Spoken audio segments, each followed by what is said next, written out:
Bon, je vais très brièvement, et je voudrais dire à Bruno Le Maire qu'on est vraiment très heureux, et je le dis sincèrement. Il n'y a pas de formule protocolaire là-dedans, que pour la première fois, et j'insiste là-dessus, c'est la première fois, un ministre de l'économie et des finances, donc le titulaire du poste à Bercy, celui qui a dans son portefeuille l'ESS, ensuite délégation confiée à Olivia Grégoire avec laquelle nous travaillons, mais qui a donc en charge de penser le développement économique, de travailler à la biodiversité des modèles entrepreneuriaux auxquels nous contribuons, d'intégrer ce que nous essayons de faire, la question de l'impact écologique, de l'impact social, mais aussi la force de modèles démocratiques qui sont ceux des entreprises de l'ESS et qui font écho au travail qui existe en Côte d'Ivoire, en Pologne. Et je salue les deux ministres d'être là. Et on a, je le dis pour Madame la ministre polonaise, beaucoup d'espoir dans la présidence polonaise sur l'agenda qui va être celui de l'ESS, la présidence polonaise de l'Union européenne, j'entends. Et donc, on est vraiment très heureux. Et je voulais vous dire, Monsieur le Ministre, que quand je vous ai invité, j'étais pas du tout certain que ça marche, très honnêtement. Euh, mais que, et je vais être parfaitement transparent, vous aviez dit oui avant ce qui s'est passé dimanche. Et donc, votre présence ici n'est pas liée à la campagne électorale qui a démarré, mais à votre volonté, alors je ne sais pas ce que vous allez dire après, mais votre volonté de vous exprimer devant les acteurs de l'ESS. Donc, sont présents ici, sachez-le, des acteurs du monde coopératif, les plus grands acteurs de la coopération dans tous les domaines, la coopération agricole, la coopération de commerçants, les SCOP, les SIC, les coopératives de logement, d'habitat, il y a tout est là. Tout le monde mutualiste et des assurances mutualistes avec lesquelles vous travaillez, puisque dans vos prérogatives, il y a aussi tout le champ de l'assurance. Les banques coopératives sont là, mais aussi tout le monde associatif. Et je rappelle que le principal pourvoyeur d'emplois dans l'ESS, plus d'1,5 million emplois, je crois, si je ne me trompe pas, Claire, si tu es là, la présidente du mouvement associatif vous le dira, sont là. Les fondations sont là également, mécènes précieux qui financent l'économie sociale et solidaire, et celles et ceux qui orientent des financements vers des structures dédiées à l'utilité sociale. Donc toutes et tous sont là, et y compris les nouveaux acteurs depuis la loi de 2014, que sont les sociétés commerciales de l'ESS, les entreprises agréées ESUS. Voilà, ce monde est ici, il est prêt à vous entendre, et c'est une grande joie pour moi et un grand honneur de vous transmettre le micro. Merci à vous.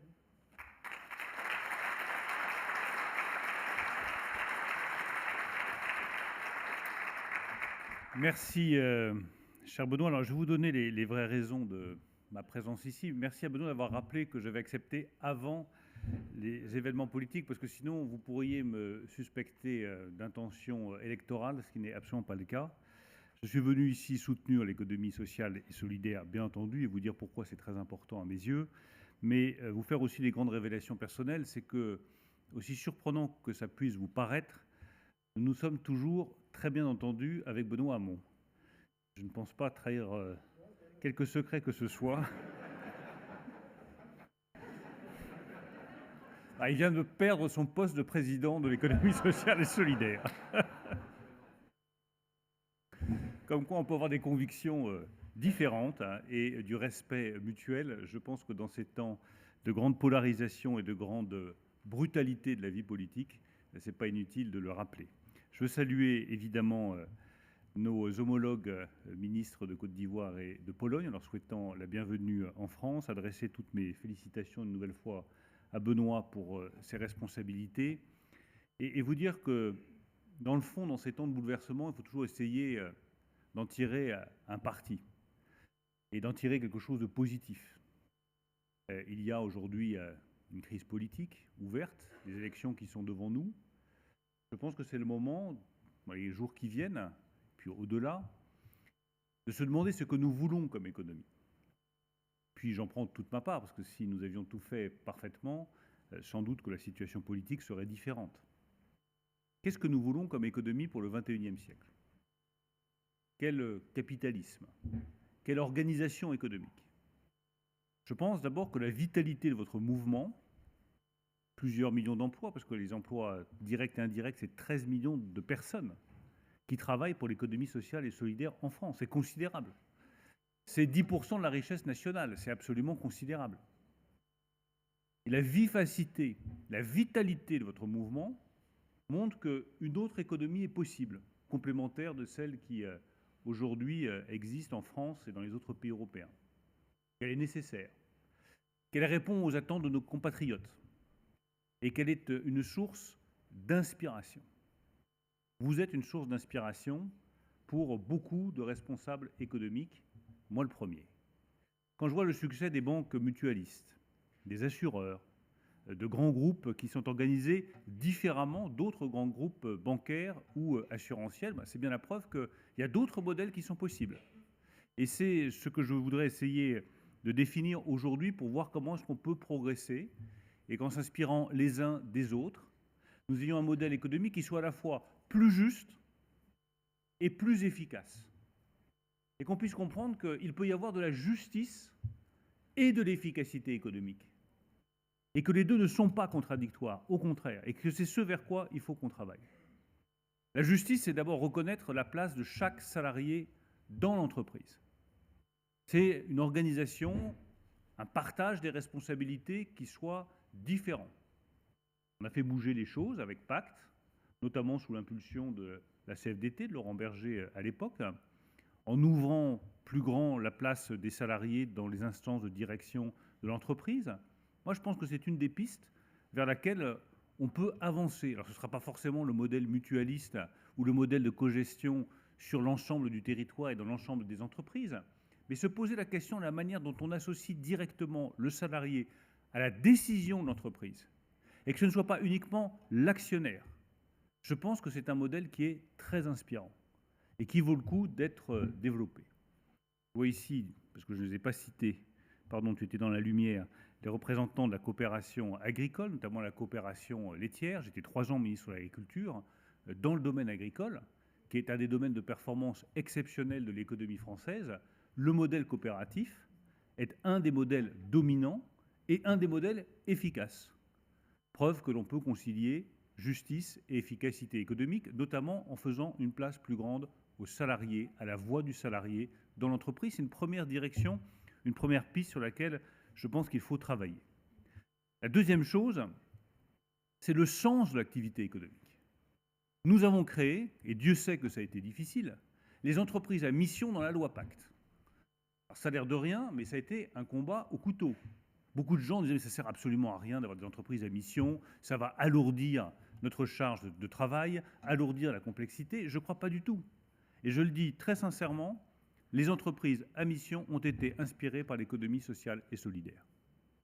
C'est vous qui avez inspiré cette notion d'entreprise à mission, c'est-à-dire se poser la question, avant de faire du profit, quel est le sens de l'activité entrepreneuriale? Pourquoi est-ce qu'on a créé une entreprise? Ce n'est pas uniquement pour faire de l'argent. C'est pour changer la société dans le bon sens. Ça peut être pour accélérer la décarbonation, ça peut être pour accélérer la transition écologique, ça peut être pour répondre aux besoins de personnes en situation de grande détresse, en situation de fragilité. Les entreprises doivent avoir du sens, et plus elles ont de poids dans la société, plus leur activité doit avoir du sens. C'est une deuxième piste que j'ouvre, développer partout en France les entreprises à mission.